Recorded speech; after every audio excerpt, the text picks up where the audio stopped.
A very good morning to all of you. Welcome to science class. Today we are going to start our class with a new chapter, Rocks and the Soil.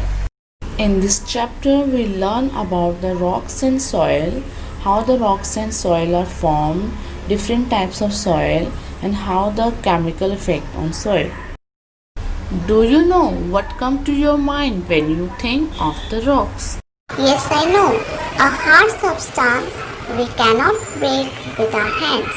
Right वो hard substance जिसे आप hand से break नहीं कर सकते, मतलब हाथ से तोड़ नहीं सकते. Do you know how the soil is form? Yes, millions of years ago when the earth was made it was covered with rocks. कई सालों पहले जब धरती बनी थी तो ये किससे कवर हुई थी? रॉक से, चट्टानों से. The heat of the sun, the pouring rain and strong winds worked like hammers on the rocks and they slowly broke the rocks into the smaller pieces. Mean सूरज की गर्मी, बारिश और तेज हवाओं ने हैमर का काम किया, मतलब हथौड़े का काम किया, जिससे क्या हुआ, धीरे धीरे ये रॉक्स जो है वो टूटकर छोटे छोटे टुकड़ों में चेंज हो गए. This rock now became sand. और ये जो छोटे छोटे पीसेस हैं रॉक्स के क्या बन जाते हैं? सैंड बन जाते हैं, रेत बन जाते हैं. And when more rain fell on it it became moisture. और जब इस पे बारिश होती है तो ये मॉइस्चर होने के बाद they made it rich in nutrients and the soil was formed. और ये न्यूट्रिएंट्स से भर जाती है और क्या बन जाती है? उपजाऊ मिट्टी का रूप ले लेती है. Do you know what is the desert? Yes, I know. Desert is a sandy place. Right. At some places there was no more rain, no plants, no animals. कुछ जगहों पर ना तो बारिश होती है, ना plants होते हैं, ना animals होते हैं. At such places the sand continue to pile up, forming desert. ऐसी जगहों पर जो sand है वो सूखी हो जाती है और desert place में convert हो जाती है. Now tell me, is desert soil suitable for growth of plants?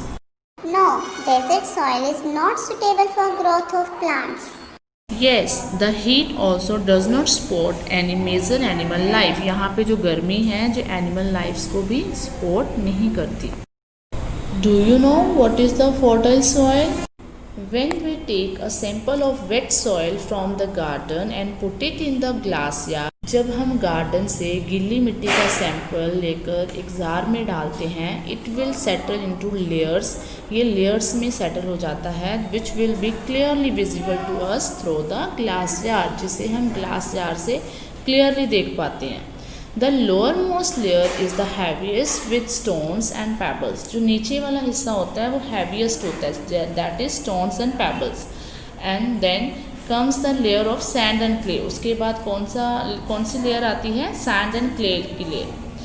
The topmost layer is the richest in the nutrient. जो सबसे ऊपर वाली लेयर होती है, रह जाती है, वो क्या होती है? न्यूट्रिएंट से भरी होती है. That is called humus and it is humus that makes the soil fertile. यही ह्यूमस है जो मिट्टी को उपजाऊ बनाती है.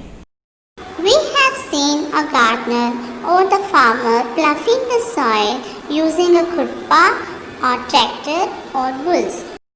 Yes, this is done to allow air to enter the soil. ऐसा इसलिए किया जाता है कि जो हवा है वो मिट्टी के अंदर easily enter कर सके. And ploughing helps the roots to breathe. Ploughing से जो पेड़ों की जड़ें होती हैं वो easily सांस ले पाती हैं. Chemical in soil.